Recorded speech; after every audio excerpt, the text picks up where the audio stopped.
Ever feel like you're just playing catch up with your finances? Yeah, you're definitely not alone. But what if you could actually change that, starting right now? Well, we've boiled down what the top financial experts are saying into a simple guide to help you build real financial freedom. So let's just kick things off with a number well, it's kind of hard to even wrap your head around $1 trillion. That's how much debt young Americans are holding right now. It's a massive, staggering figure, and it really shows you the scale of the challenge we're talking about. Okay, now let's bring it a little closer to home. 37%. That's the share of young adults who don't have enough cash saved to cover a $2,000 emergency. I mean, think about that for a second. One unexpected trip to the ER or a car repair could be a total disaster for more than a third of us. So, the real question here isn't just about the scary numbers, right? It's about you. How do you make sure you don't become one of those statistics?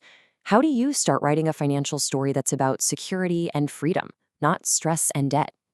Let's get into it. The way forward? It all starts with this one simple but super powerful mindset shift. Money isn't the end goal, it's just a tool that you can absolutely learn to master so you can build the life you actually want. Now, the fancy term for this is financial literacy, but hang on, don't let that word sound intimidating. This is not about being some Wall Street genius or trying to get rich overnight. Nope. It's just about having the basic skills you need to manage your money wisely. That's it. And here's the best part. You don't need some crazy, complicated strategy. All the experts, from government agencies to the best educators out there, they all point to the same simple three-step game plan for building up your financial confidence.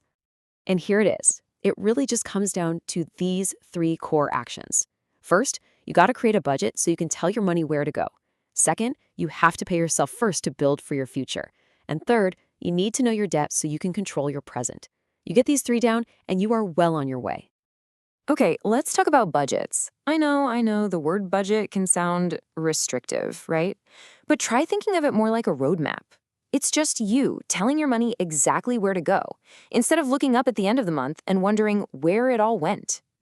A really great place to start is something called the 50-30-20 rule. It's a super simple way to split up your after-tax income. 50% goes to your absolute needs. We're talking rent, groceries, that kind of stuff. 30% goes to your wants, dinner out, hobbies, and then a crucial 20% goes straight into savings. And that brings us to what might be a total game changer of a habit.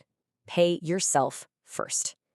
This means before you pay a single bill, before you buy a cup of coffee, you take 10 to 20% of your income and put it directly into savings. It's such a simple, powerful way to make sure you're always investing in your future self. So, why is saving early such a big deal? Well, it's all because of this amazing force called compound interest. See, it's not just about the money you save. It's about that money starting to earn its own money. It creates this snowball effect, and your savings can grow exponentially over time. Honestly, it's the closest thing we have to a financial superpower. All right, last but not least, let's talk about debt. It's so easy to just see all debt as this big, scary, negative thing. But the experts make a really important distinction. There's debt that can build you up, and then there's debt that just tears you down. Think of it like this. Good debt is when you're basically investing in yourself. A student loan that helps you get a degree and increase your earning power. That's good debt. Bad debt is usually for stuff that loses value, and it's financed with high-interest loans. Like that fancy new phone on a credit card that you'll still be paying for long after it's obsolete. And just how dangerous can bad debt be? Get this. The average interest rate on a credit card right now is a whopping 23%. At a rate like that, your debt doesn't just grow, it explodes, and it makes getting ahead feel almost impossible. So let's pull all of this together. These aren't just abstract ideas on a chart. They are your direct path to a better life. Budgeting, that gives you control. Saving, that gives you security and options. And managing your debt, that creates real freedom from all that financial stress. This right here, this is the foundation. Okay, so you have the three-step game plan now. But just knowing this stuff, that's only part of the journey, right? The really important part is turning that knowledge into action.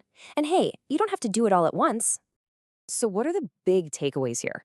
If you remember anything, remember these four things. 1.